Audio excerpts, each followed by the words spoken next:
In the past few hours, we had several earthquakes in the area, which is to the west side of the plate boundary of the Eurasia and North America. And I've marked it here. You can see that Icelandic Meteorological Office has put a star there for you. So this is the chart of the earthquakes, and this is the timing of them and the magnitude. You can see that, and that's the data that we have, the depth and everything.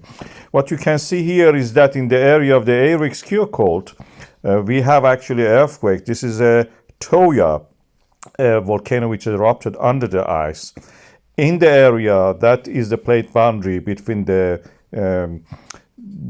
small microplate of Iceland and the North American plate. The Tuya that is here, you can see that this is a flat-topped volcano. The piling up of the basaltic or any other kind of lava under the ice create this suppressed shaped, flat-topped shaped, and the mechanism is here. You can see that is under the ice. It melts the ice and then gradually comes out. Of course, we have a heat wave at the moment in Iceland that can create also melting of the ice and collapse. We have glaciers in that area, and the collapse of them due to the heat can create earthquakes, tremors, but the depth of these ones are different, so it's not just ice.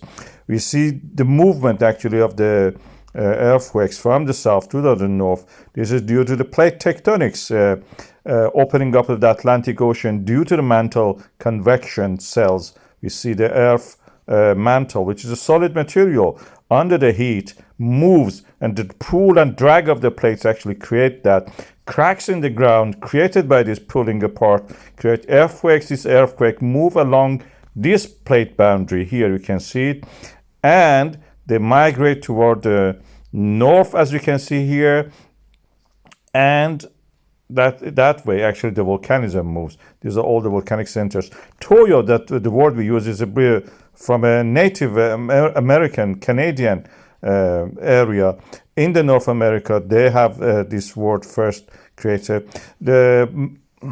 And in that area of the glacier in the Iceland, we have also these mounds of the stones people have created. This is a tradition of the Turks, Azeri Turks or the Iranian Turks have that tradition. There are stories about it. They wanted to know the number of their soldiers, and the army, for example, Tamerlane, when he was invading Iran, had that done. Of course, this is a practice of all the nomadic people that we know in the Eurasia.